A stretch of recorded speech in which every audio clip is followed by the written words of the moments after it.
O que fazer quando parece que Deus está em silêncio e as minhas orações não passam do teto? Oi, meu nome é Vitória e esse aqui é o canal Mini SOS. A primeira coisa que nós devemos fazer é uma autoanálise, né? Eu gostaria de ler alguns textos junto com vocês. Em Provérbios 28:9 diz: se alguém se recusa a ouvir a lei, até as suas orações serão detestáveis. Em uma outra versão diz: o que desvia os seus ouvidos de ouvir a lei, até a sua oração será abominável. Em Isaías 1:15 diz: quando vocês estenderem as mãos em oração, esconderei de vocês os meus olhos, mesmo que multipliquem as suas orações, não as ouvirei. As suas mãos estão cheias de sangue. Em Zacarias 7, do 8 ao 14, diz: a palavra do Senhor veio a Zacarias dizendo: assim diz o Senhor dos Exércitos: julguem com verdadeira justiça, mostrem misericórdia e compaixão uns para com os outros. Não oprimam a viúva, nem o órfão, nem o estrangeiro, nem o pobre, e não maquinem o mal uns contra os outros no coração. Mas eles se recusaram a dar ouvidos, rebeldes viraram as costas e tamparam os ouvidos para não ouvir.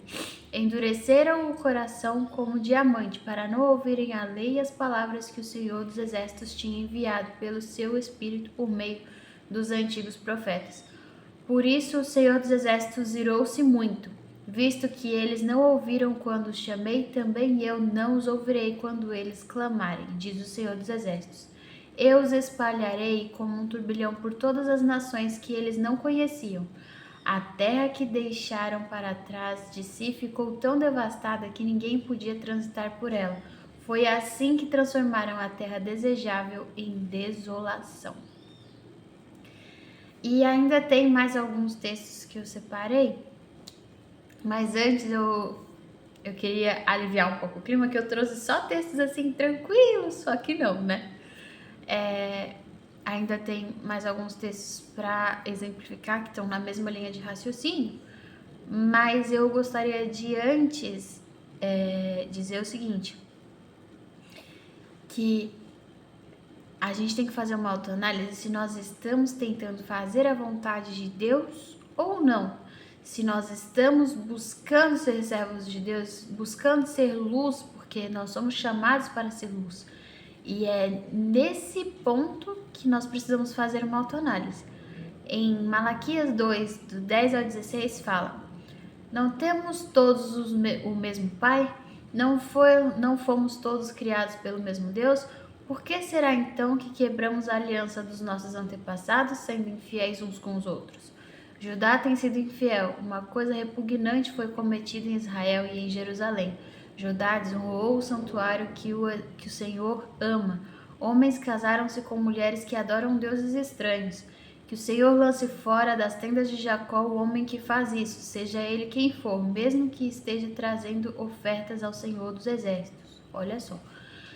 A outra coisa que vocês fazem: enchem de lágrimas o altar do Senhor, choram e gemem porque ele não dá atenção às suas ofertas, nem as aceita com prazer.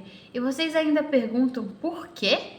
É porque o Senhor é testemunha entre você e a mulher da sua mocidade, pois você não cumpriu a sua promessa de fidelidade, embora ela fosse a sua companheira, a mulher do seu acordo matrimonial. Não foi o Senhor que os fez um só? Em corpo e em espírito eles lhe pertencem. E por que um só? Porque ele desejava uma descendência consagrada. Portanto, tenham cuidado, ninguém seja infiel à sua mulher da sua mocidade. Eu odeio o divórcio, diz o Senhor, o Deus de Israel, e o homem que se cobre de violência como se cobre de roupas, diz o Senhor dos Exércitos. Por isso, tenham bom senso e não sejam infiéis. Aqui, o Eterno está praticamente falando: como que vocês querem que eu atenda o pedido de vocês, aceite as ofertas de vocês, se vocês não estão sendo fiéis à sua família? Se vocês não estão honrando o presente que eu dei a vocês, porque uma família é um presente que Deus concede à humanidade. Deus te dá a oportunidade de você criar sua família e você desonra ela, casando-se com outras mulheres, né? Traindo seu parceiro, traindo sua parceira. Quando nós somos infiéis com a nossa família, o Senhor não vai atender as nossas orações. Isso é muito importante de se lembrar, né? Em João 9,31 diz: sabemos que Deus não ouve a pecadores, mas se alguém é temente a Deus e faz a sua vontade, a esse ele ouve. E o versículo de 1 Pedro 3,7 diz: do mesmo modo, vocês, maridos, sejam sábios no convívio com as suas mulheres e tratem-nas com honra, como parte mais frágil e coerdeiras do dom da graça da vida, para que as suas orações não sejam interrompidas. Então, existe sim a possibilidade de nós orarmos e não sermos atendidos, né? E a nossa oração não ser ouvida mesmo, não é uma sensação, é uma realidade. Dependendo de como nós estejamos conduzindo a nossa vida, nós realmente não seremos ouvidos. Se nós estivermos impuros, nós não podemos nos apresentar diante de Deus. Então, é muito importante, a primeira coisa é avaliar a sua vida, avaliar como você está diante de Deus, se você está sendo um agente de bênção ou de maldição, se você está realmente sendo sal da terra e luz do mundo, se você está procurando fazer a vontade de Deus. Eu não estou dizendo aqui que só as pessoas perfeitas são ouvidas, não é isso, mas as pessoas que estão tentando, que estão buscando, que estão se preocupando em fazer a vontade de Deus, certo? Em 1 João 3, 21 e 22 diz: amados, se o vosso coração não nos condena, se o nosso coração não nos condena, temos confiança diante de Deus e recebemos dele tudo o que pedimos, porque obedecemos aos seus mandamentos e fazemos o que lhe agrada. Então, o contrário também é verdadeiro, né? Se eu estou afastado de Deus e fazendo as coisas que desagradam a Deus, ele não vai me ouvir. Mas se eu estou procurando estar perto dele, tentando fazer a vontade dele, ele vai me ouvir, ele vai me atender. É claro que a gente tem que lembrar que não é do nosso jeito. Às vezes Deus vai nos responder e a resposta vai ser não. Porque talvez o que a gente está pedindo não vai ser bênção para a nossa vida, ou vai causar um prejuízo ou na nossa vida ou de outra pessoa também, né? Que a gente tem que lembrar que Deus é pai de todos, ele não é só meu pai, né? Então eu tenho que lembrar que às vezes a minha oração pode causar um prejuízo para uma outra pessoa e aí Deus não vai ouvir, né? E outra coisa também, a resposta pode ser não, pode ser um sim, mas não agora, pode ser um sim para daqui a pouco ou para muito depois também, né? Pode ser um sim imediato, que é o que a gente sempre quer, né? Um sim para antes de ontem, seria ótimo. Mas a gente tem que lembrar que Deus sabe de todas as coisas, Deus sabe de coisas que a gente não sabe. A gente mudaria as nossas orações se a gente soubesse o que Deus sabe. Então, é muito importante a gente ter essa mentalidade de, primeira coisa, avaliar como que eu estou diante de Deus, porque às vezes eu estou achando que Deus está demorando, Deus não está nem ouvindo minha oração. Como que eu estou? Qual a minha conduta diante de Deus? Eu estou procurando fazer a vontade dele? Ok. Se eu estou, às vezes a resposta não é para agora, porque existe o tempo certo de Deus dar uma resposta, né? E a gente tem que lembrar também que Deus prova os nossos corações. E aqui, por último, eu gostaria de ler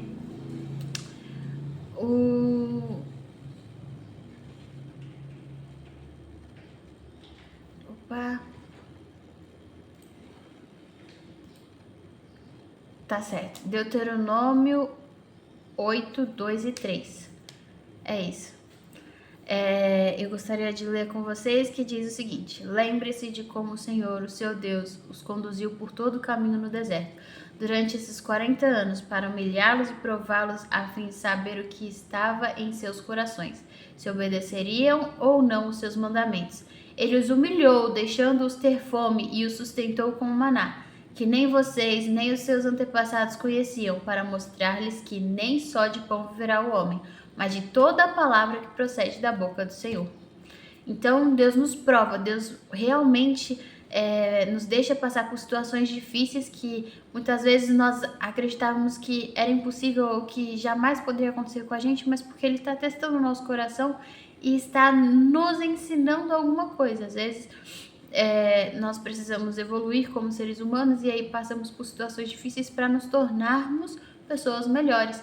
Então, são coisas que nós precisamos lembrar quando esse pensamento vem, né, na nossa mente, né? O que fazer quando Deus está em silêncio, quando parece que Deus está em silêncio e as minhas orações não passam do teto.